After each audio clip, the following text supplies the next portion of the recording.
들어가라. 여러분들 어제 말씀드렸지만 성적을 공지를 했어요. 성적이라기보다는 점수를 공지를 했어요.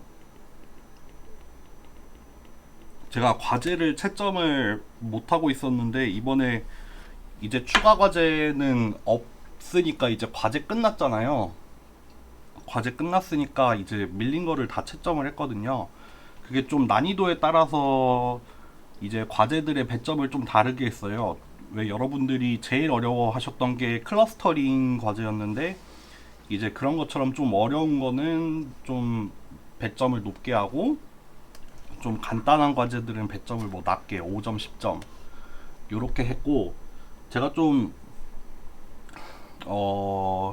막 세세하게 부분 점수를 나누면 좋겠지만 사실 그렇게까지 채점을 할 수는 없어서 그냥 딱 뭐 어디까지 했을 때 뭐 예를 들면은 클러스터링 같은 경우에는 이제 K민즈랑 믹스처 오브 가우시안 두 개 구현하기로 했는데 뭐 K민즈 했으면 10점, 믹스처 오브 가우시안 했으면 20점 해가지고 딱 뭐 0점, 10점, 30점 요렇게 딱 나뉘게 뭐 그런 식으로 채점을 했어요. 딱 그냥 뚝뚝 끊어지게 어디까지 했을 때 몇 점 그런 식으로 했고 웬만하면은 뭐 좀 뭐 세세하게 틀린 게 있어도 웬만큼 돌아가면은 될 수 있으면 점수를 주려고 했고요. 보시면 아시겠지만 그렇게 했고 그리고 이제 그 도전과제 통과한 분들 같은 경우에 도전과제 통과한 분들 중에서 이제 다른 과제가 다 만점이 아닌 분들에 한해서는 이제 제일 높이 올려줄 수 있는 점수를 올려줬고 근데 대부분이 도전과제 통과한 대부분의 분들이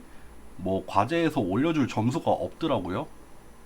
그랬었고 이제 출석은 저희가 세보니까 총 22번을 했어요. 22번을 할 거예요. 지금 오늘도 보면은 이미 21번째죠. 이제 다음 주 월요일까지 해서 22번의 수업이 있고요. 그래서 뭐 그거 출석했을 때 10점 그리고 뭐 지각했을 때 2점으로 했고 빠졌으면 그냥 빵점이에요. 그렇게 해가지고 합쳐서 220점 만들고 또 이제 보고서는 제출하냐 안 하냐 가지고 그냥 판단을 했고요. 그리고 이제 뭐 시험 점수 일단 중간고사 있고 기말고사는 아직 비어 있죠. 그렇게 해가지고 점수 다 합쳐서 올려드렸죠. 쫙 정리를 해놨죠. 딱 비어 있는 칸이 이제 오늘을 포함해서 두 번의 출석이랑 기말고사 점수 하나 요거 세 개만 채워지면은 이제 성적이 완성이 되는 그런 엑셀표입니다. 그래서 뭐 혹시나 뭐 내가 숙제 뭐 제대로 제출한 것 같은데 좀 이상한 것 같다 뭐 확인해 보실 분들은 좀 연락을 주시면 좋겠고 제가 좀 약간 어제 과제를 채점하면서 약간 죄송스러웠던 부분이 뭐였냐면은 이거를 좀 미리 채점을 했으면은 여러분들이 과제를 어떻게 해내고 있는지를 제가 학기 중에 확인을 좀 했었으면은 그게 좀 수업에도 반영이 됐었을 것 같은데 특히 그 클러스터링 숙제가 어렵다는 얘기를 많이 듣긴 했는데 진짜로 확인하니까 좀 처참하더라고요. 그래서 그거를 좀 미리 알았더라면 좀 실시간으로 수업의 어떤 내용이나 난이도를 좀 조절을 할 수 있었을 것 같은데 그게 좀 죄송스러웠고 그래도 좀 후반부 가니까 점점 더 그 코딩 숙제를 많이 해 오시는 게 그래도 좀 좋았던 것 같아요. 네, 그랬고 뭐 이제 다 끝났죠. 오늘 정규 수업은 오늘로 끝이고 만약에 오늘 못 끝내면은 다음 시간에 좀 할 거지만 어쨌든 그리고 다음 주 월요일에는 이제 시험 범위 커버하는 시간을 가질 거예요. 저번에 했던 것처럼 여러분들 궁금한 거 들고 오시면은 물어보는 걸로 하고요. 그리고 맞다. 기말고사 공지도 올려드렸는데 확인하셨나요? 그거 한번 불러와 볼게요. 잠시만. 기말고사 공지도 사실 똑같아요. 뭐 달라진 거 없어요. 요거 이미 학기 시작할 때 정한 것처럼 다음 주 수요일에 수업 시간에 보고요. 중간고사 때랑 똑같죠? 동시에 시작해서 동시에 종료하는 거 맞고 저번에 말씀드렸던 것처럼 중간고사 시험 문제 그리고 중간고사 이후의 강의 시험 문제는 아직 내고 있어요. 시험 문제는 아마 이번 주에 웬만하면 다 낼 것 같고요. 지난번이랑 똑같이 오픈북이고 혼자서 풀어야 되고요. 100점 만점, 그러니까 90점은 문제고 여기에 10점은 카메라죠. 지난번 중간고사 같은 경우에 제 기억에 3명이 요 10점을 못 받았어요. 3분 정도 계셨던 것 같아요. 그 일정 이미 알고 있죠? 우리 뭐 시험 시간 뭐 전에 들어와가지고 준비해 놓고 10시 땡 되면은 시작했죠. 카메라 확인한 다음에 문제지 업로드해서 시작했었고, 이제 45분까지 다 같이 본 다음에 다 같이 나가서 이제 이메일로 저한테 전송을 하는 식으로 했었죠. 똑같습니다. 이거 여러분들 그 카메라 설치의 기준은 딱 요거예요. 책상 위가 나와야 되고 양손이 보여야 되고 모니터, 여러분들 모니터가 이거를 모니터가 한 개를 쓰는 분도 있고 뭐 두 개를 쓰는 분도 있고 뭐 세 개 쓰는 분들 있잖아요. 다 보여야 돼요. 전부 다 보여야 돼요. 지난번에 듀얼 모니터 두 개 쓰는 것 같은데 하나만 보였던 분들이 좀 있었던 것 같아요. 그거에 대해서 이번에 그때 그 당시에 문제를 삼진 않았는데 전체 모니터 다 나오게 해주세요. 모니터 여러 개 있으면 그거 다 나와야 됩니다. 그리고 얼굴이 나와야 돼요. 요거 네 가지를 가지고 판별을 해요. 10점을 줄 거냐 안 줄 거냐, 요거 네 개만 보고 판별할 거예요. 네. 그래서 준비물 지난번에 했던 것처럼 나를 계속 찍을 수 있는 카메라가 하나 있어야 되고, 뭐 손으로 푸실 분들은 종이, 아니면은 뭐 타블릿으로 풀 분들은 뭐 태블릿, 아니면은 뭐 노트북, 몰라요. 상관없어요. 그리고 만약에 종이를 쓰는 경우에는 스캔해야 되고, 그리고 마지막에 다 끝나고 메일로 보낼 수 있어야 되고요. 네. 다 전부 다 동일합니다. 다 똑같아요. 네. 넘어갈게요. 그래서 어쨌든 점수는 공지했고 이제 슬슬 종강할 준비를 하는 거예요. 말씀드린 것처럼 출석, 오늘을 포함해서 출석 2번, 기말고사 점수 합치면은 전체 점수 다 나오죠. 학점 비율 솔직히 말하면 아직 모르겠어요. 제가 학점 비율을 몇 퍼센트로 주겠다라고 딱 정해놓고 주지는 않거든요. 네. 지금 정해놓은 비율은 없습니다. 보통 보면은 지난 학기 같은 경우에는 어떻게 줬냐면요. 그 이제 점수를 쭉 합산을 해서 줄을 쭉 세웠더니 조금 그룹이 나뉘더라고요. 그러니까 거의 연속적이긴 한데 좀 이 정도 그룹은 내 생각에 적어도 요 정도 점수는 나와야 A를 줄 수 있을 것 같다라는 그룹, 요 정도까지는 B일 것 같다, 요 정도는 C다, 그런 좀 그룹이 보이더라고요. 그래서 그거를 보고 점수를 매길 거고, 특별히 비율을 나누지는 않을 생각입니다. 그러니까 예를 들면 지금 점수를 쭉 줄을 세워놨는데 뭐 A를 몇 퍼센트를 주겠다라고 지금 정해놓은 건 전혀 없어요. 아무것도 없어요. 근데 지난 학기에 학점이 좀 짜다는 얘기를 들었거든요. 그러니까 저는 모르겠어요. 좀 짜게 주는 편인가 봐요. 네. 시작할게요. 여러분들 마지막이네요. 마지막 수업이고, 마지막 수업으로는 리커런트 뉴럴 네트워크를 다룰 거예요. 오늘 좀 주로, 네, 저희 중간고사 문제 출제됩니다. 요 범위라고 아까 말한 게 우리 중간고사 문제예요. 이번 학기 거 말하는 거예요. 여러분들이 봤던 중간고사 문제 더하기 중간고사 이후의 강의 전체 다, 강의랑 뭐 과제랑 이런 거 다 말하는 거예요.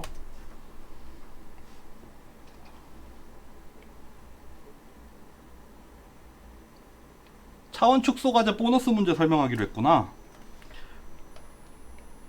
차원 축소 과제 보너스 문제, 여러분들 K-폴드 크로스 밸리데이션을 하기로 했었는데 제가 이걸 설명을 좀 잘 못했던 것 같아요. 이거를 어떻게 구현을 했어야 되냐면은, 예를 들어서 그 인풋이 있었죠. 뭐 인풋이 네, 잘 기억 안 나지만 뭐 8바이 뭐 1000이었다고 합시다. 그리고 슈퍼바이즈드 러닝에 아웃풋이 뭐 1바이 1000이 있었다고 합시다. 근데 얘가 뭐 요런 식이었죠. 0, 1, 2 이렇게 정수 3개의 정수로 이루어진 값이잖아요. 예를 들어서 5폴드 크로스 밸리데이션이었으면은 어떻게 했어야 됐냐면요. 그러니까 아웃풋이 0인 애들 이 뭐 한 1000, 뭐 500개 있다고 해봅시다. 그리고 1인 애들이 뭐 250개, 2인 애들이 250개 라고 하면은 얘네들을 5개로 쪼개야 돼요. 얘도 5개로 쪼개고 얘도 5개로 쪼개야 돼요. 그러니까 제가 예전에 설명하기로는 1000개의 샘플이 있었으면은 요거를 그냥 바로 5개로 쪼갰잖아요. 이러면은 그냥 1000개를 그냥 쭉 펼쳐놓고 5개로 쪼개면은 얘네들 이 동작이 지금 0, 1, 2라는 3개의 클래스로 이루어져 있는데 걔네들이 균등하게 쪼개지지가 않잖아요. 제가 그 부분을 설명을 빠뜨렸던 것 같아요. 그러니까 쪼개려면은 요렇게 쪼갰어야 돼요. 아웃풋, 그러니까 레이블을 보고 얘가 0인 애들, 1인 애들, 2인 애들 따로따로 묶어 놓은 다음에 그것들을 5개로 이제 균등하게 쪼갰어야 되거든요. 그러니까 그 부분에 설명이 빠졌었던 것 같고, 그러다 보니까 네, 그 부분, 요 부분을 설명을 했어야 됐고, 근데 그거를 떠나서 요 버전으로도 솔직히 제대로 구현이 그러니까 도전은 했는데 제대로 구현을 못한 분들도 좀 많았고, 네, 뭐 어쨌든 그랬습니다. 근데 사실 도전 과제 제가 이번에 성적을 채점을 하면서 느꼈던 게 뭐냐면은 시험을 잘 본 사람이 대체로 과제도 잘하고 과제를 열심히 하는 사람이 또 도전 과제도 또 도전을 하더라고요. 그러니까 도전 과제를 하는 분들이 대부분 점수를 올려줄 게 없는 분들이에요, 과제에서. 그러니까 과제를 미제출한 적도 없고 다른 과제도 다 만점이어가지고, 네, 아까도 얘기했지만 도전 과제 했던 분들 중에 실제로 혜택을 못 받은 분들이 많아요. 네, 그랬었습니다. 어쨌든 요 내용이고, 오늘은 그러면 오늘 수업 시작할게요. 오늘은 여러분들 리커런트 뉴럴 네트워크를 할 거고, 오늘 나오는 좀 개념들이 뭐가 있냐면은 일단 시퀀스라는 거, 시퀀스라는 형태의 어떤 뭐 데이터 내지는 인풋 아웃풋이 뭔지 보고, 리커런트 뉴런, 시퀀스라는 형태에 맞게 설계가 된 뉴럴 네트워크가 이제 리커런트 뉴런을 사용한 리커런트 뉴럴 네트워크거든요. 그래서 그런 거를 좀 설명을 하고, 기존에 나왔던 리커런트 뉴럴 네트워크, 줄여서 RNN이라고 하는데, 요게 갖는 한계가 있어서 그런 한계를 극복하는 것 중에 하나가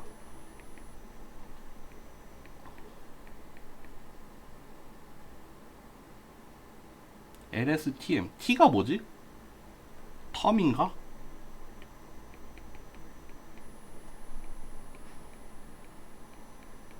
요런 LSTM이라는 리커런트 네트워크, 리커런트 뉴럴 네트워크의 대표적인 어떤 뭐라 해야 되지? 하여튼 리커런트 뉴럴 네트워크에 속하는 대표적인 알고리즘 중에 하나가 LSTM이라는 게 있거든요. 그래서 오늘은 요 개념들을 설명을 하는데 좀 초점을 맞출 것 같아요. 파이썬은 오늘 그냥 준비를 안 했습니다. 시퀀스의 형태를 뭘 다룰까 하다가 그냥 자꾸 시험 범위만 늘리는 것 같아서 아래는 뺐어요. 네, 오늘 이렇게 할게요. 갈게요. 여러분들 중간에 오늘 노테이션이 조금 바뀌는데, 그러니까 앞부분의 노테이션은 그냥 개념만 설명할 거고 뒷부분에 나오는 노테이션 가지고 제대로 설명을 할게요. 봅시다. 시퀀스라는 게 뭐냐면요, 여러분들, 시퀀스라는 게 순서를 갖는, 뭐랄까, 데이터? 라고 생각을 하시면 돼요. 예를 들면은 우리가 벡터가 있잖아요.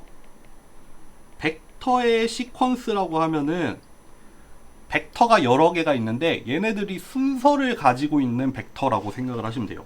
예를 들어서 뭐 x라는 벡터가 있는데 첫 번째 벡터, 두 번째 벡터, 세 번째 벡터, 이런 식으로 뭐 라지 n 개의 벡터가 있을 때, 벡터가 그냥 우리가 벡터가 순서가 없이 그냥 있으면은 그냥 뭐 이렇게 붙이면 되잖아요. 아, 뭐 이렇게 붙인다고 그러니까 그냥 라지 n 개의 벡터가 모여 있을 때는 그냥 이렇게 쓰면 되지만, 특별히 시퀀스라는 애는 뭐가 다르냐면요, 순서가 있어요. 순서가 정해져 있어요. 요게 중요해요. 그래서 벡터라는 것도 시퀀스가 될 수 있고, 뭐 스칼라도 있어요. 뭐 보통 이렇게 표현을 하죠. 영어로는 뭐 시퀀스 오브 스칼라, 시퀀스 오브 벡터, 뭐 시퀀스 오브 매트릭스, 뭐든지 다 할 수 있어요. 우리가 알고 있는 그냥 그런 값들 있잖아요. 그런 애들이 여러 개가 있는데 걔네들이 순서를 가지고 있으면 그때는 시퀀스라고 불러요. 그런 종류의 데이터들이 또 있겠죠. 뭐 예를 들면은 여기에 뭐 예를 들기도 했지만, 예를 들면 만약에 어떤 RNN이 번역을 하는 그런 RNN이 있다고 해봐요. 그러면은 여기에 단어의 시퀀스가 들어오죠. 우리가 말을 하면은 말이 결국 단어들의 순서로 이루어져 있잖아요. 그럼 이게 뭐 한국어에서 영어로 번역을 하는 어떤 리커런트 뉴럴 네트워크가 있다고 하면은, 얘는 이제 인풋은 한국어 단어 시퀀스고 아웃풋은 영어 단어의 시퀀스로 나오겠죠. 이런 식으로도 할 수도 있고, 그리고 여러분들 지난 시간 마지막 숙제를 했던 그 제가 근전도라는 데이터를 올려드렸는데, 그것도 사실 보면 시퀀스예요. 벡터의 시퀀스죠. 8차원짜리 벡터의 시퀀스로 들어오는 건데, 사실 그 당시에는 그거를 시퀀스로 다룬 게 아니라 그냥 각각을 독립적인 벡터로 다뤄서 SVM을 트레이닝을 했었다면, 만약에 RNN을 쓰는 경우에는 우리가 플롯을 쭉 해봤잖아요. 그거를 이제 순차적으로 넣으면서 처리를 할 수 있겠죠. 그러니까 그런 것도, 예를 들어서 뭐 시간에 따라서 들어오는 어떤 신호, 그러면 그것도 막 벡터가 연속적으로 들어오는데 그런 것들도 시퀀스로 처리를 할 수 있겠죠. 그런 식의 어떤 그런 종류의 데이터를 우리가 시퀀스라고 하고, 그래서 리커런트 뉴럴 네트워크는 시퀀스를 처리하는 데 특화가 되어 있는 애들이에요. 근데 왜 도대체 뭐가 어떻길래, 얘는 뭐길래 시퀀스를 처리하는 데 특화가 되어 있냐, 왜 우리가 앞에 배웠던 그냥 뉴럴 네트워크나 컨볼루셔널 뉴럴 네트워크 같은 거는 왜 시퀀스를 다루는데 불리한가, 그런 것들을 얘기를 한번 해볼게요. 우리가 예를 들어서 CNN 같은 경우에도 시퀀스를 못 다루진 않아요. 예를 들면은 방금 얘기했던 것처럼 우리가 벡터에 시퀀스가 있다고 해요. 이게 뭐 아까 얘기했던 것처럼 뭐 8차원짜리가 1000개가 들어갔다고 해봅시다. 근데 이거를 사실 2D 이미지로 변환을 할 수 있죠. 그쵸? 원래는 사이즈가 8x1인 벡터가 1000개가 있는 거잖아요. 근데 요거를 쭉 이어 붙여서 이렇게 8x1000짜리 행렬을 하나 만들 수 있잖아요. 그 시간에 따라서 들어온 순서대로 벡터를 쌓으면 2D 이미지를 하나 만들 수 있죠.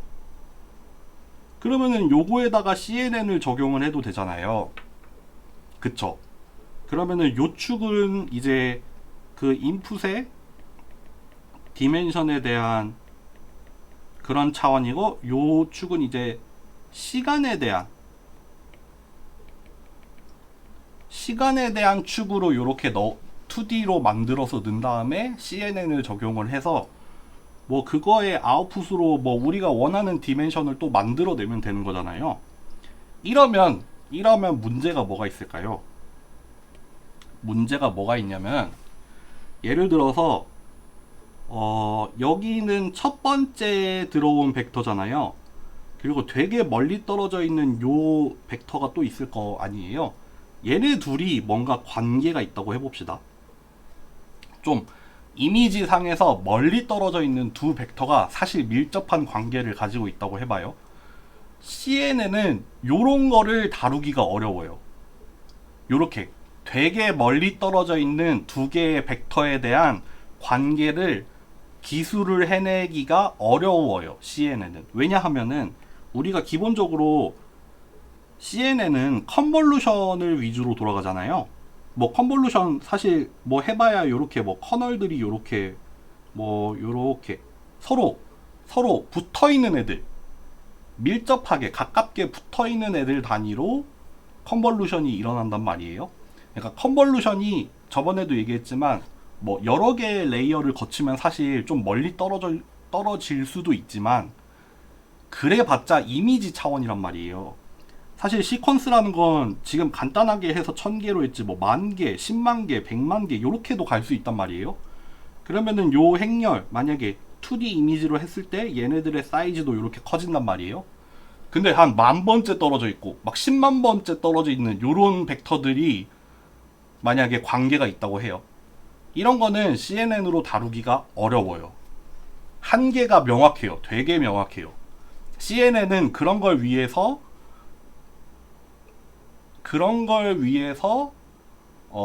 만들어진 애가 아니죠. 그러다 보니까 그런 거를 다루기가 좀 어려워요. 한계가 있어요. 이미지를 다루는데 좀 특화되어 있지, 시퀀스를 못 다루는 건 아니지만 잘 다루는 것도 아니에요. 뉴럴 네트워크도 사실 마찬가지겠죠. 그러니까 여기 나온 말이 사실 그겁니다. 시간축으로 1D 컨볼루션이라고 했는데, 그러니까 컨볼루션을 저 아까 얘기했던 가로축 방향으로 컨볼루션을 할 수는 있죠. 할 수는 있는데 지금 얘기하는 깊이가 얇다는 거는 그런 뜻이에요. 굉장히 멀리 떨어져 있는 그런 관계들에 대해서 기술을 하기가 어렵다. 그런 거죠. 나중에 RNN 가도 좀 비슷한 개념이 나오거든요. 그 아까 말했던 LSTM이 나오게 되는 이유도 사실 이런 거랑 관련이 있어요. 네, 넘어갈게요. 그래서 리커런트 뉴럴 네트워크라고 하면은 결국에는 리커런트 뉴런이라는 애가 나와요. 리커런트 뉴런이라는 애가 나오고, 요런 뉴런이 들어가 있는 뉴럴 네트워크를 리커런트 뉴럴 네트워크라고 하거든요. 리커런트 뉴런이 뭐냐면요, 얘예요. 얘가 리커런트 뉴런이에요. 뭐가 다르죠? 요게 달라요. 원래 우리가 봤던 뉴런은 어떻게 생겼냐면,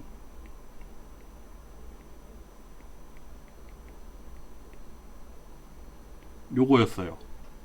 그러니까 요거는 웨이티드 썸을 표현을 하는 거고, 요거는 이제 액티베이션 펑션을 말하는 거죠. 그러니까 어떤 인풋, 그때랑 노테이션 쓰는 변수의 알파벳은 좀 달라졌지만, 예를 들어서 x라는 인풋이 들어왔을 때 뭐 w라는 웨이트를 곱해서 웨이티드 썸을 구하고, 그 다음에 액티베이션 펑션을 거쳐서 아웃풋 y를 만들어내는 게 원래 뉴런이죠. 리커런트 뉴런은 뭐냐면요, 여기에 나온 아웃풋이 다시 인풋으로 들어가는 일종의 루프를 가지고 있어요. 내가 낸 출력이 다시 내 입력으로 들어오는 요런 루프를 가지고 있어요.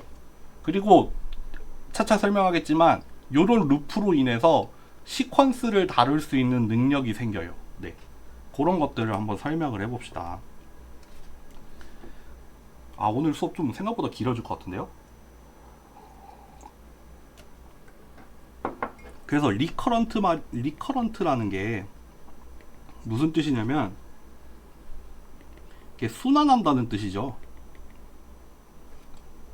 이렇게 다시 리커런트라는 말이 딱 요거를 표현을 하는 거예요. 그렇기 때문에 얘를 리커런트 뉴런이라고 부르는 거예요. 근데 문제는 뭐냐면 뒤에서 설명을 좀 더 하겠지만 얘를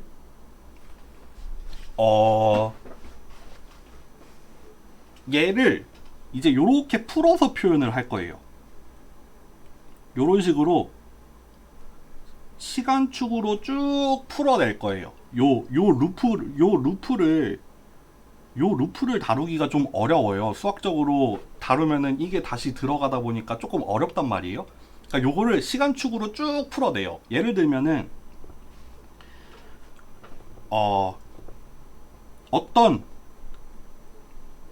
어떤 시간이 t-3이라는 시간이 있을 때 그때의 인풋은 xt-3이고 그때의 아웃풋은 y의 t-3이죠.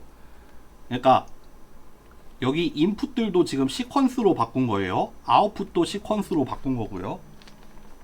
잠시만요. 그랬을 때 예를 들어서 여기 t-2번째 시간을 봅시다. 여기 뉴런에 들어가는 인풋은 두 개가 있어요.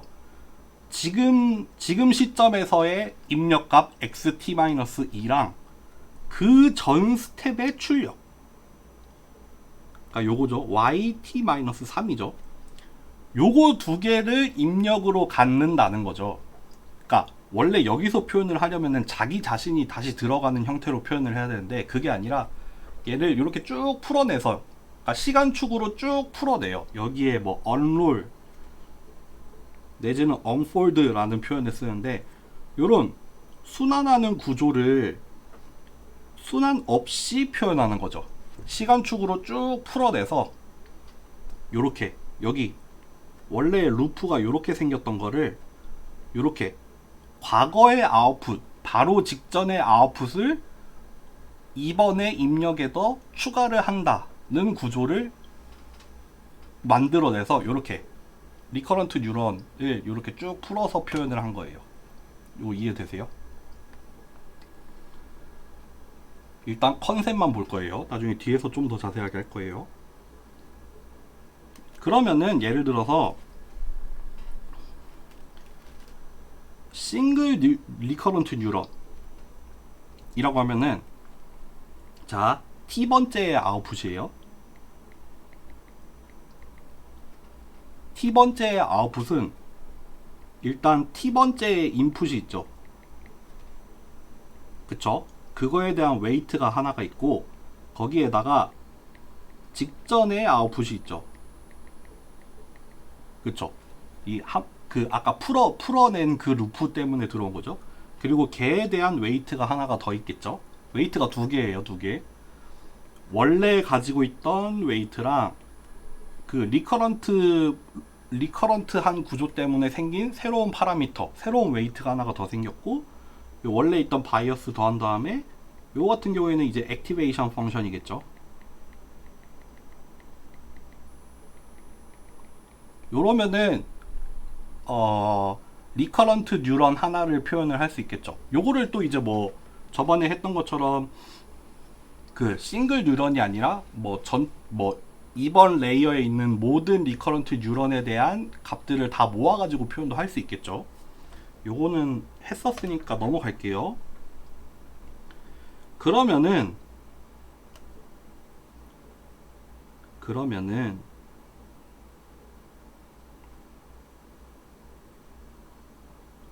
요것도 설명을 하고 넘어가는 게 좋겠다. 아니, 요거 LSTM 가서 합시다. 넘어갈게요.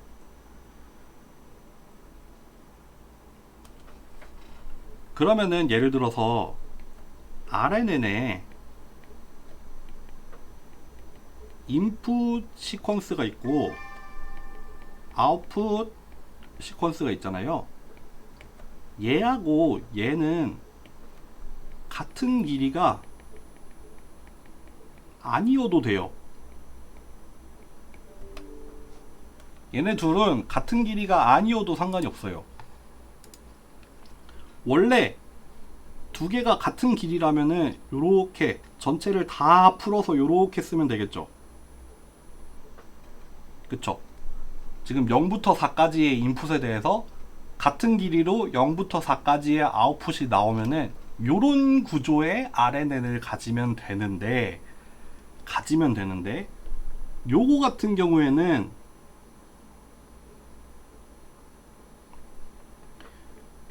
인풋으로 벡터의 시퀀스가 들어온 다음에 아웃풋으로 싱글 벡터가 나오는 구조예요. 요런 것도 가능하죠. 요런 것도 가능해요. 여기 과거에 들어온 값들이 뭐 그런 자기 나름의 구조를 가지고 결국 여기에 요거 벡터 하나에만 영향을 미치는 이런 식의 구조로도 표현이 가능해요. 반대로 하나의 벡터가 들어와서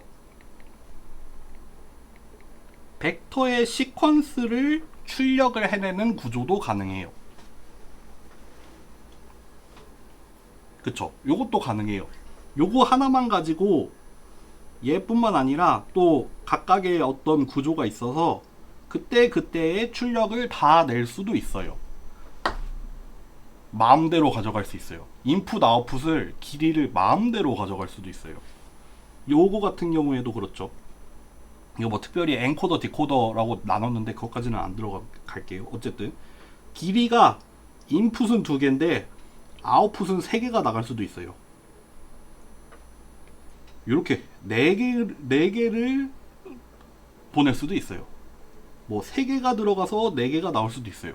결국 뭐다? 원하는 대로 할 수 있다는 거예요.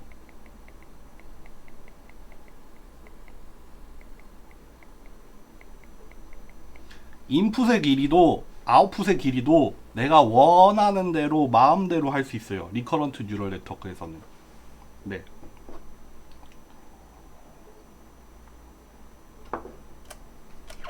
넘어갈게요. 요거 넘어갈게요. 근데 이렇게 길이가 달라지는 이유가 생겨요. 예를 들면 아까 번역의 예를 들었는데 한국어 문장이랑 영어 문장이랑 똑같은 의미지만 단어의 수가 달라지잖아요. 우리가 구글 번역기 이런 거 써보면은 한국어로 문장 친 거랑 영어로 문장 친 거랑 단어의 개수가 달라지잖아요. 그러니까 이런 게 필요하죠, 당연히. 그게 뭐 단순히 뭐 그냥 번역뿐만 아니라 그냥 뭐 많은 일들이 그럴 수도 있죠. 벡터의 길이, 그 시퀀스의 길이가 항상 같지 않을 수가 있어요. 아는 경우가 많을 거예요. 그런 쪽으로도 유연함을 가지고 있다는 거를 일단 알아두시고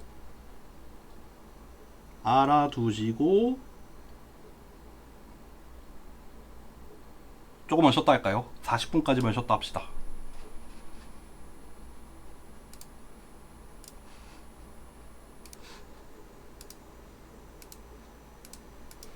여러분들 앞에서는 조금 약간 컨셉 위주였다면 약간 더 디테일로 들어갈게요. 디테일로 들어가면서 여기 나오는 노테이션을 이제부터 써볼게요. 여기 나오는 노테이션을 쓸 거예요.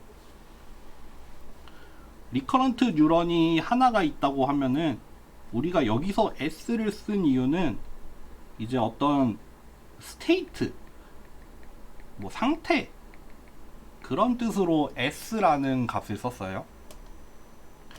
그래서 예를 들면은 여기 딜레이라고 요런 유닛이 추가가 된 이유는 이제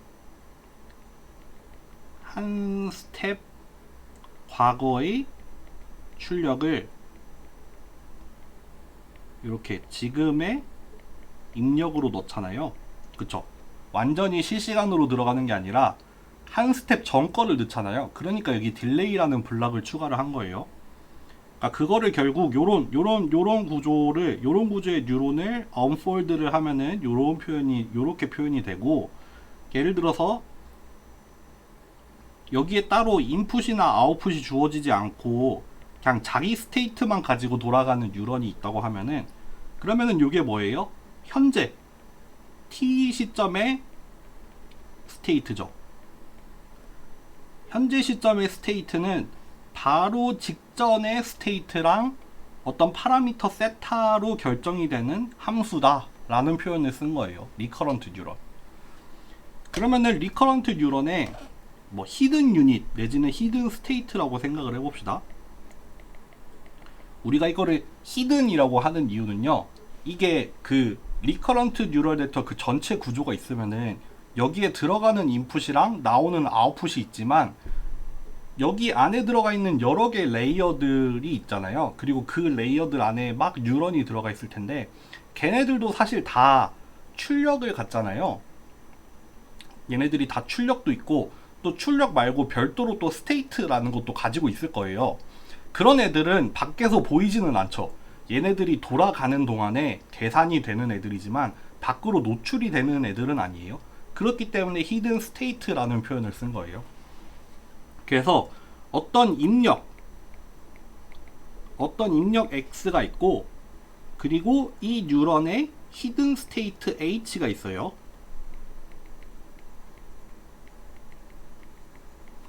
그러면은 얘를 쭉 언폴드를 해서 그려보면은, 그러면 또 여기를 기준으로 한번 생각을 해볼게요. 어떤 시점, 어떤 t 시점에서의 히든 스테이트는 직전 스텝에서의 히든 스테이트와 지금 들어온 인풋에 대한 함수고, 요거를 매개하는 모델 파라미터로 세타를 가지고 있다는 뜻이죠. 그쵸? 근데 사실 또 알고 보면은 얘는 얘와 그 직전 거의 함수고 하다 보니까 사실 결국 쭉 풀었으면은 모든 과거의 입력에 대한 함수예요. 모든 과거의 입력들에 대한 함수인데 그게 이제 히든 스테이트로 다 압축이 돼서 들어왔을 뿐이죠. 그쵸? 그거를 그냥 이렇게 표현을 해 놓은 겁니다. 넘어갈게요. 그래서 레이어 한 개짜리, 레이어 하나짜리 리커런트 뉴럴 네트워크를 보여주면은 입력이 들어왔을 때 이렇게 히든 스테이트를 갖는 리커런트 뉴런 레이어가 하나가 있고, 그거에 대한 아웃풋이 히든 스테이트에 대한 함수로 결정이 된다는 거예요. 그리고 요 아웃풋과 우리 타겟 밸류, 디자이어드 타겟 밸류, 트레이닝 데이터셋에 들어있는 타겟 밸류, 요 두 개를 가지고 뭐 예를 들면은 크로스 엔트로피 같은 어떤 에러 펑션이 정의가 되겠죠. 그래서 보통 이제 요거를 가지고 얘나 얘를 학습을 시키잖아요. 그레디언트 디센트를 적용을 하잖아요. 그쵸? 그러니까 리커런트 뉴럴 네트워크라고 하면 여기까지고, 그거를 학습시키기 위해서 요런 크로스 엔트로피 같은 거를 얘랑 얘를 가지고 정의를 해서 요 리커런트 뉴럴 네트워크의 파라미터를 학습시키게 되는 구조죠. 네. 요런 구조예요. 요런 구조인데 그거를 이제 시간축으로 언폴드를 하는 거죠. 시간축으로 쭉 풀어내면은 예를 들어서 t 시점의 히든 스테이트는 지금 시점의 인풋과 직전 히든 스테이트에 대한 함수죠. 그러니까 요 두 개의 값이 결정이 되면은 얘를, 여기 가운데 있는 얘를 구할 수 있다는 거고, 요 아웃풋이라는 애는 오로지 이 히든 스테이트, 지금 시점의 히든 스테이트에 대한 함수예요. 그러니까 요것만 결정이 되면 아웃풋이 결정이 된다는 뜻이에요. 그리고 각각을 매개하는 매개 변수들 내지는 웨이트들이 여기 나와 있죠. 예를 들면은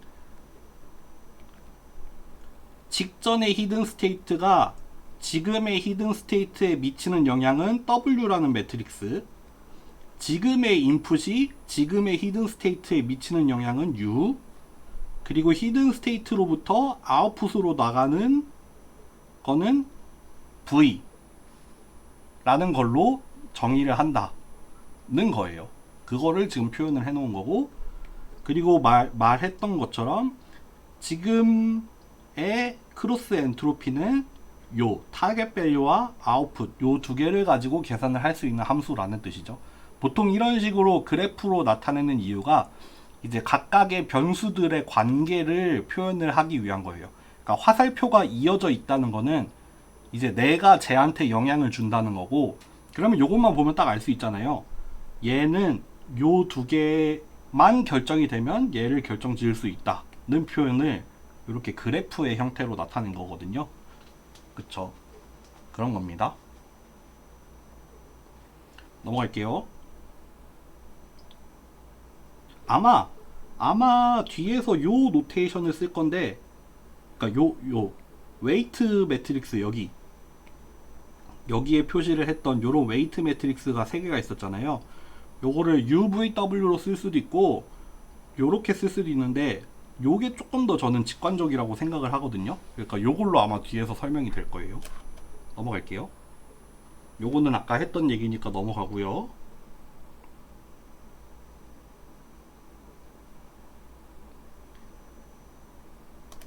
그러면은 forward propagation, 이게 뭐였냐면은 인풋이 주어졌을 때 이제 아웃풋까지 가는 모든 과정이죠. 그거를 아마도 모든 히든 스테이트를 전부 다 계산을 하겠죠. 출발 전부터 시작을 해서 끝 지점까지 가겠죠. 이게 시퀀스로 들어오다 보니까 단순히 지금 시점에서 인풋부터 아웃풋까지 가는 게 아니라 지금 시점에서 인풋부터 아웃풋까지 가고 그 다음 스텝, 그 다음 시간으로 넘어가서 또 구하고 그 다음 시간으로 가서 또 구하고 이런 식으로 해야 되겠죠. 네. 여기서 weighted sum은 A라고 표현을 했어요. A.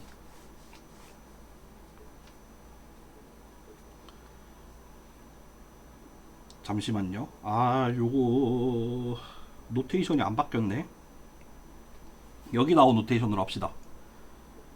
그리고 weighted sum을 가지고 히든 스테이트를 구할 수 있죠. 요 weighted sum에다가 지금 같은 경우에는 액티베이션 펑션으로 탄젠트 하이퍼볼릭을 썼죠. 이거 말고 뭐 렉티파이드 리니어 유닛 써도 되고 뭐 원하는 걸 써도 돼요. 지금 같은 경우에는 그냥 탄젠트 하이퍼볼릭이 들어갔을 뿐입니다.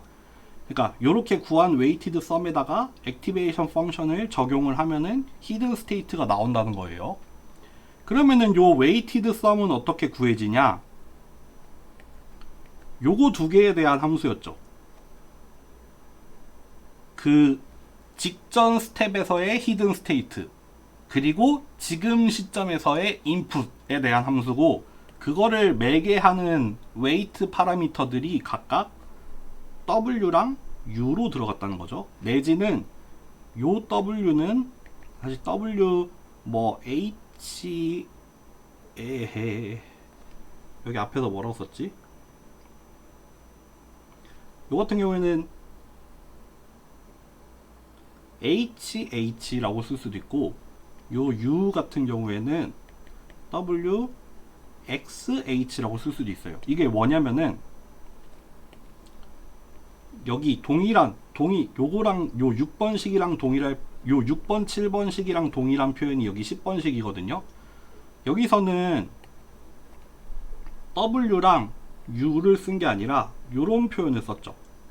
그러니까 웨이트는 웨이트인데 히든 스테이트에서 히든 스테이트로 가는 웨이트라는 뜻에서 WHH라고 쓴 거고요.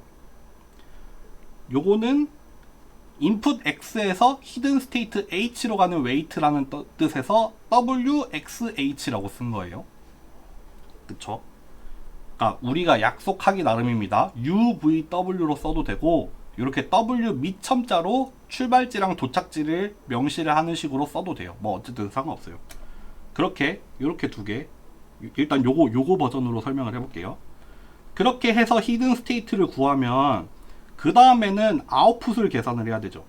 아웃풋은 히든 스테이트에 대한 함수죠. 오로지 히든 스테이트에 대한 함수고 그거를 매개하는 웨이트 파라미터로 W를 썼죠.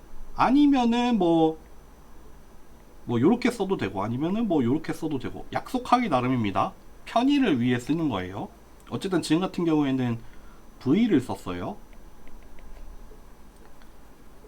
요렇게 해서 구하고 마지막으로 예를 들어서 클래시피케이션 문제다 라고 하면은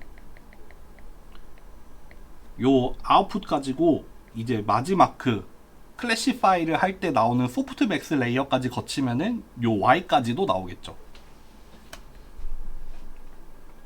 요렇게 요 얼터너티브 요거는 그냥 뺍시다. 요거는 그냥 잊읍시다. 요거는 설명 안 할게요. 똑같은 건데 그냥 요렇게 설명한 거예요.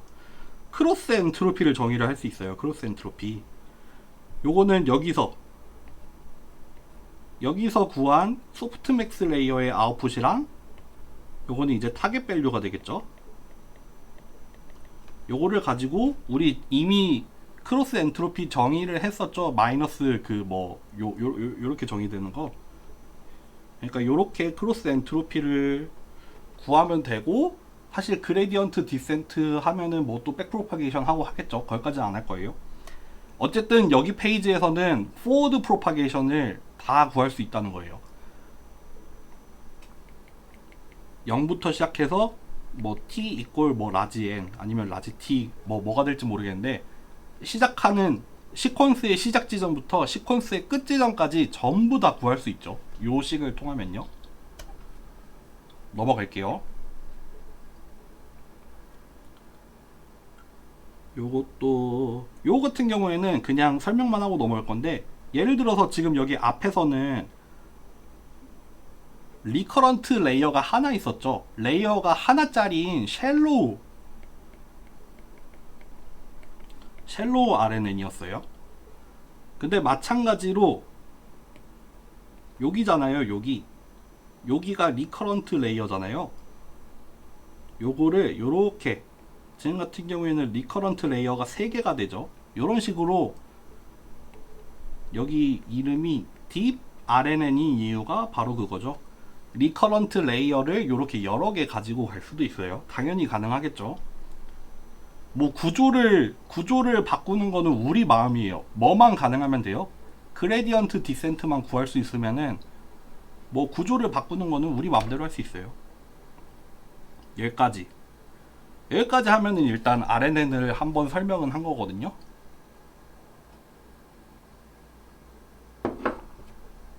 그러면은 이제 LSTM으로 넘어가 봅시다.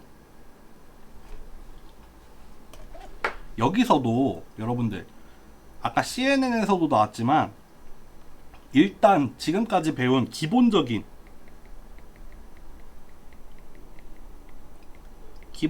RNN 구조가 지금 있잖아요.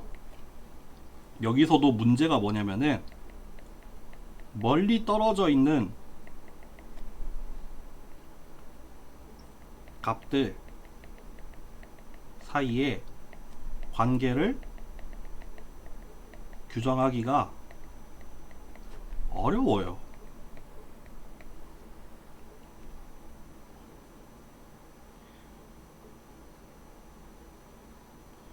여기서 말하는 문제가 뭐 사실 이런 문제인데 예를 들어서 여기에 빨이라는 단어가 등장을 하고 아주 멀리 떨어진 지점에서 빨이라는 값이 나와야 된다고 해봐요.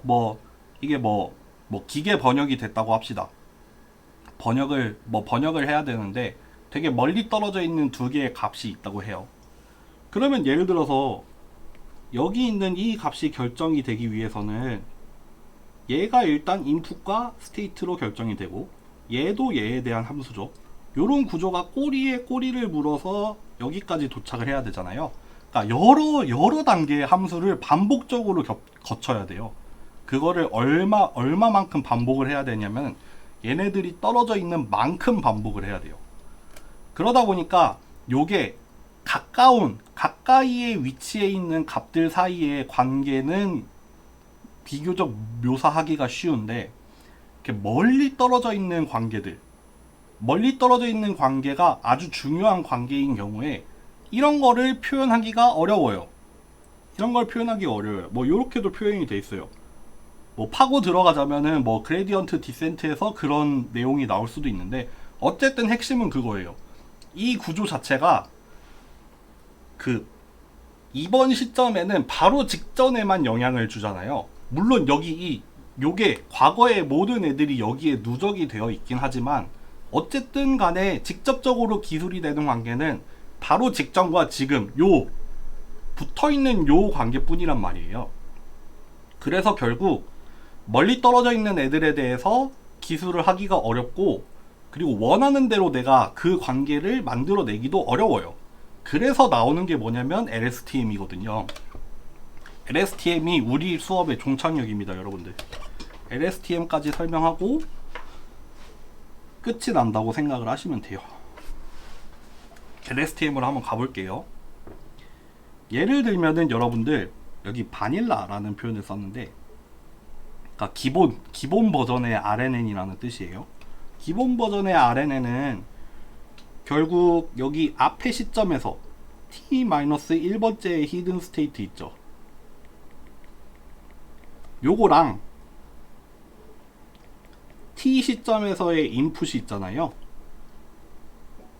요거 두 개에 대한 함수일 뿐이죠. 그쵸? 뭐 여기로 파라미터가 w를 타고 들어왔었고, 여기를 파라미터가 u를 타고 들어왔었는데, 그래서 요거에다가 탄젠트 하이퍼볼릭이라는 액티베이션 펑션을 거쳐서 이번 시점에서의 히든 스테이트를 계산을 하잖아요. 요런 구조죠. 요런 구조. 요거예요. 방금 전까지 배운 구조는 요렇게 표현이 돼요. 그 다음에 요거 가지고 이제 아웃풋 O나 Y가 이제 결정이 되는 거지, 결국 히든 스테이트는 요런 식으로 이제 바로 다음 단계로 계속 넘어가는 형태의 구조죠. 그러면 LSTM은 뭐냐면요, LSTM은 여러분들 하나를 더 만들어요. 하나를 더 만드는데, 여기 보시면 아시겠지만 여기 T 시점에서의 히든 스테이트는 요거예요. 요거. 그러니까 다음 스텝으로 히든 스테이트는 이쪽으로 넘어가거든요. 그러면 보시면 원래 버전의 RNN에서는 다음으로 넘어가는 값이 히든 스테이트 1개였어요. 히든 스테이트 1개였는데 지금은 새로운 값이 하나가 더 추가가 됐어요. 요거를 뭐라고 부를 거냐면, 얘는 셀 스테이트라고 부를 거예요. 뭐 C라는 값으로 표현을 할 거거든요. 그래서 원래 RNN에서는 히든 스테이트 하나만 새로 그 다음으로 넘어가는 정보였잖아요. 근데 이제 LSTM에서는 이번 시점에서 다음 시점으로 넘어갈 때 두 개의 값이 넘어가요. 히든 스테이트랑 셀 스테이트랑 요 두 개가 넘어가요. 두 개가 넘어가죠. 일종의 추가적인 정보를 하나 더 만들어내는 거죠. 그렇다면은 원래 히든 스테이트가 넘어가는 구조는 알겠어.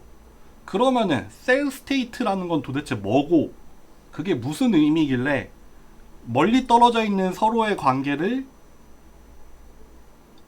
멀리 떨어져 있는 애들끼리 뭔가 주고받을 수 있냐, 그런 것들이 여기 셀 스테이트를 계산해내는 그 과정 안에 들어가 있겠죠. 그 과정이 요렇게 생겼어요. 요렇게 여기 이 초록색 여기 안에 들어가 있는 이 구조를 통해서 셀 스테이트와 히든 스테이트가 계산이 되거든요. 그게 계산되는 원리를 보면, 그게 계산되는 원리를 이해를 하면 멀리 떨어져 있는 애들끼리 어떻게 정보를 교환을 하는지가 설명이 되거든요. 그거를 한번 봅시다. 그거를 한번 봅시다. 여기서부터 시작할게요.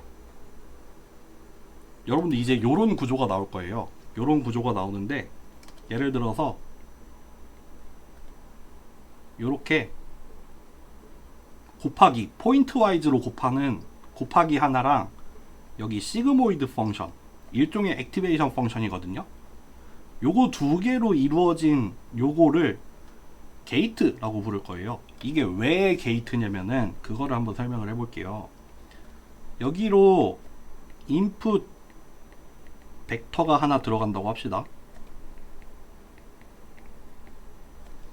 여기로 아웃풋이 나와요. 뭐가 나올지는 아직 몰라요. 그리고 여기로는 뭐가 들어가냐면요, 이거 뭐라고 하지? 여기 어떤 조절값이 들어가서 요 시그모이드 함수는 여러분들 어떻게 생겼냐면은 요렇게 생겨요. 액티베이션 펑션처럼 생기고 0에서 1 사이의 값을 가져요.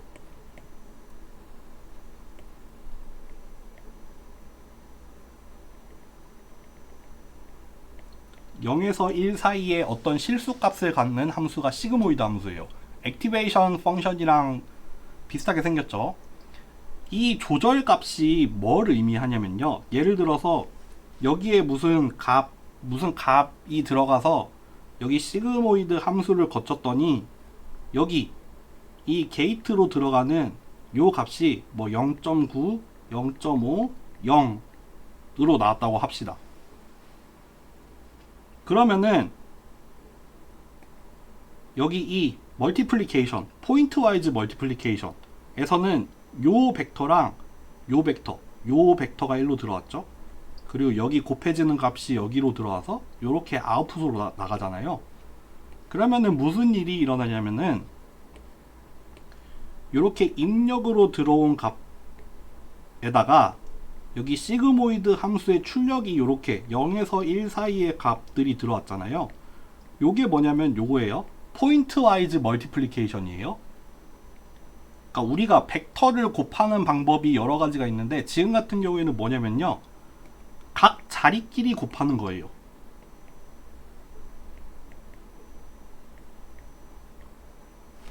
이렇게 나와요. 각 자리끼리 곱했어요. 여기 첫 번째 값은 첫 번째 값 곱하고, 두 번째 값끼리 곱하고, 세 번째 값끼리 곱해서 이렇게 나와요. 그래서 결국 이 아웃풋 벡터로 요런 애가 나온다는 거예요. 이게 무슨 의미냐면요, 요렇게 입력 벡터가 들어왔죠.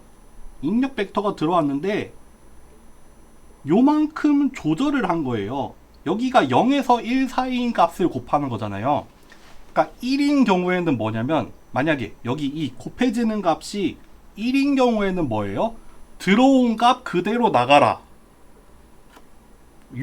내가 지금 곱해지는 자리에 대해서 들어온 값 그대로 나가주세요예요. 0인 경우에는 뭐예요? 들어온 값 못 나가. 하나도 못 나가. 이거예요.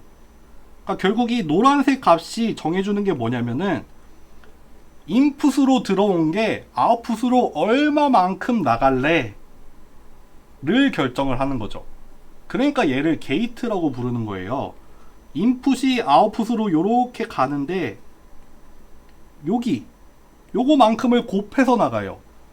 얘를 조절하는 값이라고 부른 이유가 왜 그런지 알겠죠? 얼마만큼 열어줄지를 결정을 하는 거예요.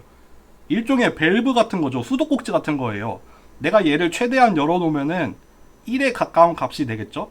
그러니까 인풋 값이 아웃풋 값으로 그대로 가요. 내가 이 수도꼭지를 잠그면 0에 가까운 값이 되겠죠? 그러면 들어온 값이 못 나가요. 여기서 끊겨요. 아시겠어요?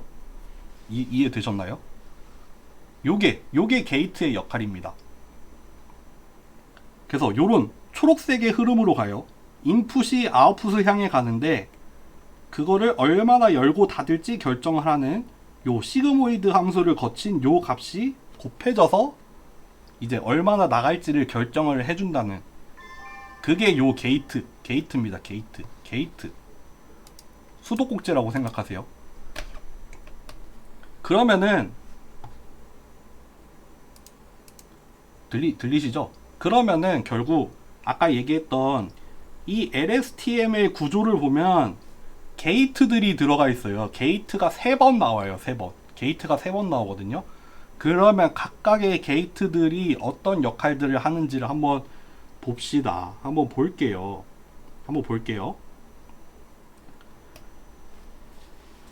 여기 히든 스테이트가 여기로 들어오고, 여기 셀 스테이트가 여기로 들어와요. 여기 아랫부분은 히든 스테이트가 가는 길이고 윗길은 셀 스테이트가 가는 길인데, 여기 일단 요런 게 맨 처음 결정되죠. 지금의 인풋이랑 직전의 히든 스테이트를 가지고 뭐 적당히 웨이트가 곱해지겠죠. 적당히 웨이트를 곱해서 시그모이드를 거친 다음에 ft라는 값을 결정을 해요. 얘를 뭐라고 부르냐면은, 이 게이트를 뭐라고 부르냐면은 forget 게이트라고 해요. forget 게이트. 그러면은 결국 요렇게 직전의 히든 스테이트랑 지금의 인풋에다가 적당히 웨이트랑 바이어스를 해가지고 시그모이드 함수를 거쳐서 ft라는 걸 결정을 하는데, 이거는 뭐냐면 얼마나, 그러니까 직전 셀 스테이트를 얼마나 버릴 거냐, 얼마나 살릴 거냐 결정하는 값이 되겠죠. 그쵸? 여기에 셀 스테이트, 직전 셀 스테이트가 여기 들어와서 요 게이트를 통해서 일단 가요. 아직 요걸로 끝난 건 아니에요. 그치만 적어도 이 첫 번째 게이트, 요 첫 번째 게이트에서는 뭘 결정해요? 앞에서 들어온 셀 스테이트를 얼마나 살릴 건지를 일단 한번 결정을 하는 게이트가 이 첫 번째 게이트죠. 그렇기 때문에 얘의 이름을 forget 게이트라고 했어요. 그리고 forget 게이트를 결정을 하는 건 일단 요거 두 개를 가지고 결정을 했습니다. 이해되셨나요? 넘어가도 돼요? 넘어갈게요.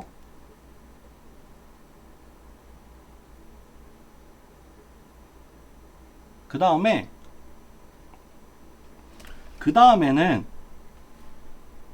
얘의 이름은 input 게이트예요. input 게이트. 여기 직전 스테이트가 들어와서 여기서 한번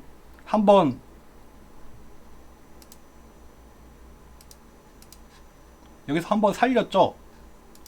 여기서 얼마나 살릴지를 결정을 했죠. 그러면 여기 오는 거는 일단 살아남은 값이에요. 살아남은 값에다가 얼마만큼을 여기서 더할 거예요.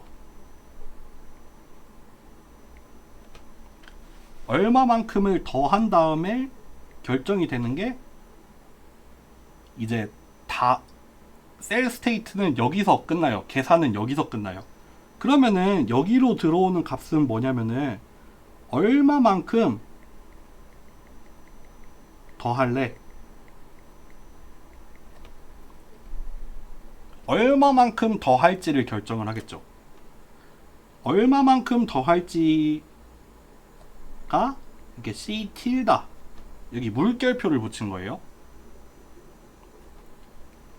그러니까 여기서 살아남은 값에다가 여기서 더해지는 값을 두 개를 합쳐서 나가는 게 요게 되는 거죠. 그쵸? 그러면은 이 얼마만큼 더 할래에 해당하는 그 값을 결정하는 게 결국 여기서 하는 일이에요. 여기서 하는 일이 뭐냐면 얼마만큼 더 할지를 결정하는 거예요. 그러면은 요게 어떻게 생겼냐면요. 이거 좀 확대를 해야 될 것 같아요. 잠시만요.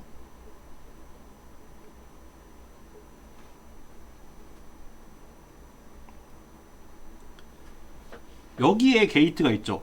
여기에 게이트가 하나 달려 있어요. 이렇게 꼬부랑 게이트가 하나 달려 있고, 요 게이트의 방향은 요 방향이에요. 여기에 곱해지는 애가 있죠.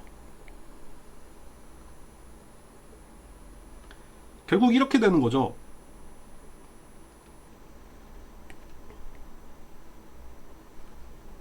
이렇게 생겼어요. 여기 탄젠트 하이퍼볼릭이 있고, 여기에 얼마만큼, 그러니까 이렇게 쓸게요.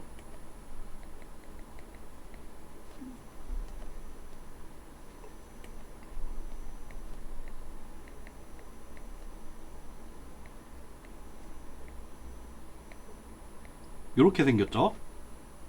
여기가 뭐냐면요, 더해질 값의 후보가 이렇게 들어오겠죠. 더해질 값의 후보가 밑에서 올라와요. 그리고 여기는 실제 더할 값이 여기서 결정이 되죠. 그러니까 여기서는 더해질 값의 후보를 결정을 하는데, 얼마만큼 더해질지는 여기서 결정을 해주는 거예요. 그쵸? 요게 게이트니까요. 요게 게이트잖아요, 지금. 그러니까 더해질 값의 후보를 밑에서 계산을 한 다음에 이 게이트를 통해서 실제 더해지는 값을 계산을 해주는 거예요. 그게 이제 앞에서 forget 게이트를 거친 셀 스테이트가 들어와서 요만큼이 더해져서 이제 최종 셀 스테이트가 결정이 되는 구조죠. 조금 복잡한 것 같지만 별거 없습니다, 여러분들.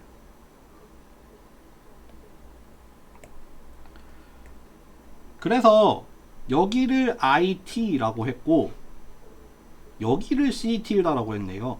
더해질 값의 후보를 Ctilda-T. 그러면 실제 더할 값은 IT와 Ctilda-T의 포인트 와이즈 멀티플리케이션을 거치는 값이 실제 더해지는 값이죠.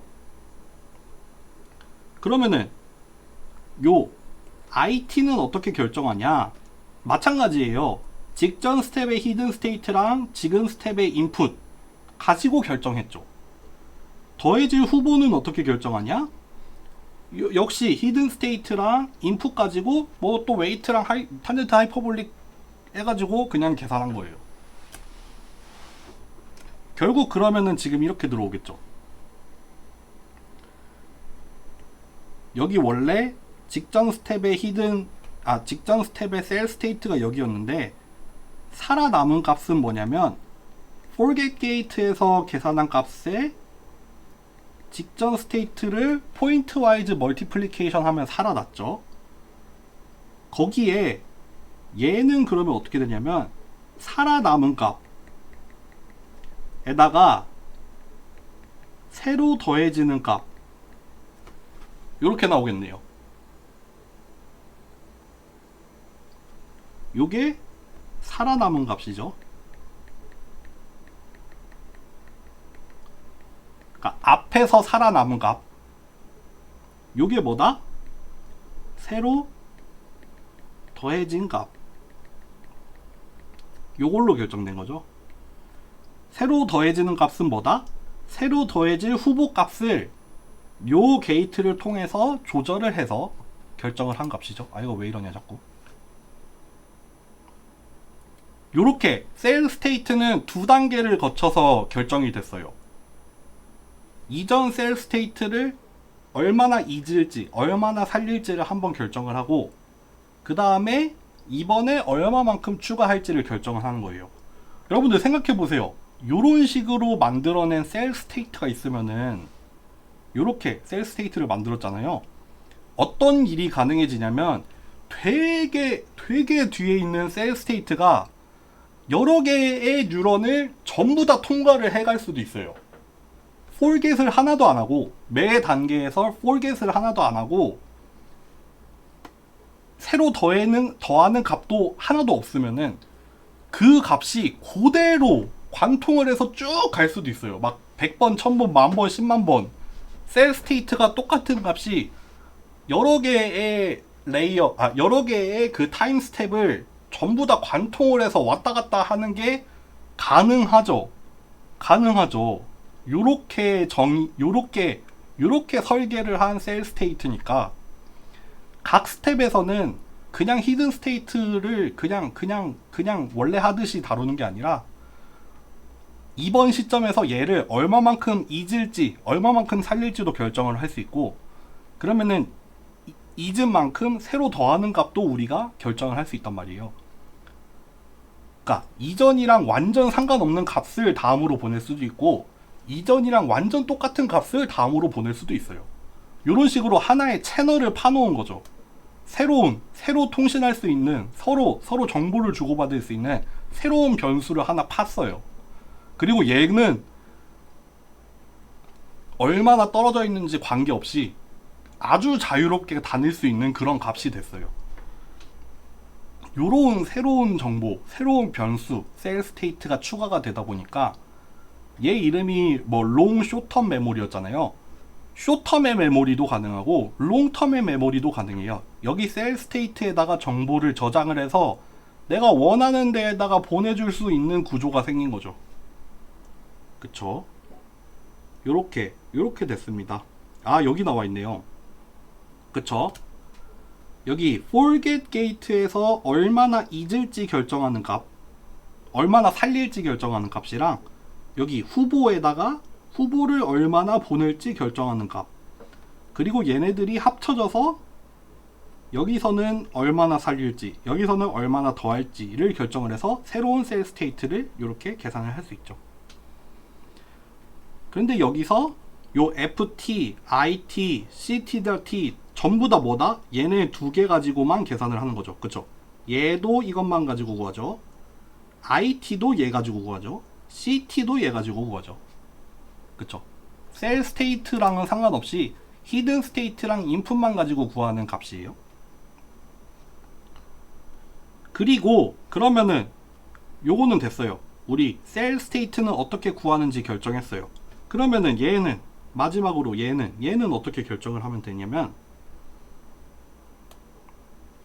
마지막 게이트가 하나 나오죠. 마지막 게이트 여기 있죠. 이렇게 생겼죠. 여기도 이거죠. 여기 셀 스테이트, 이미 이번 시점에 셀 스테이트 계산은 완료됐어요. 걔를 탄젠트 하이퍼볼릭을 거쳐서 일단 후보 값을 만들죠. 그거를 요 게이트만큼 조절을 하죠. 그쵸? 그러니까 OT라는 값으로 조절을 하죠. CT의 하이퍼볼릭을 거친 걸로 후보죠. 그러니까 얘가 그대로 나갈 수도 있고 좀 줄어서 나갈 수도 있고 완전히 안 나갈 수도 있고 하는 거죠.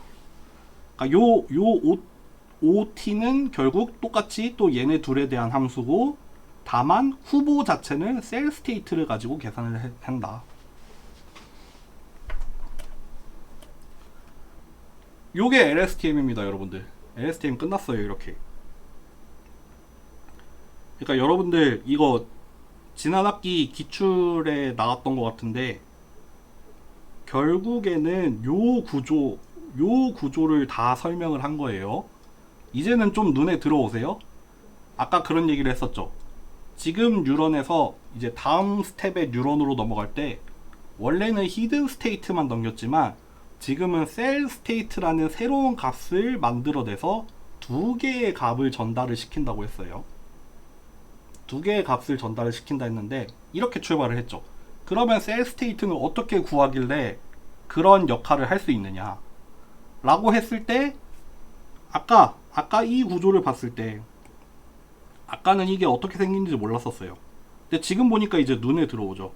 여기 forget 게이트가 하나가 있고 여기 input 게이트가 하나가 있죠. 그리고 여기 아웃풋을 결정하는 게이트도 있죠. 그러니까 히든 스테이트를 결정을 하는 요런 세 단계로 나뉘어져 있어요. 각각의 게이트가 하나씩 쓰이고 있죠.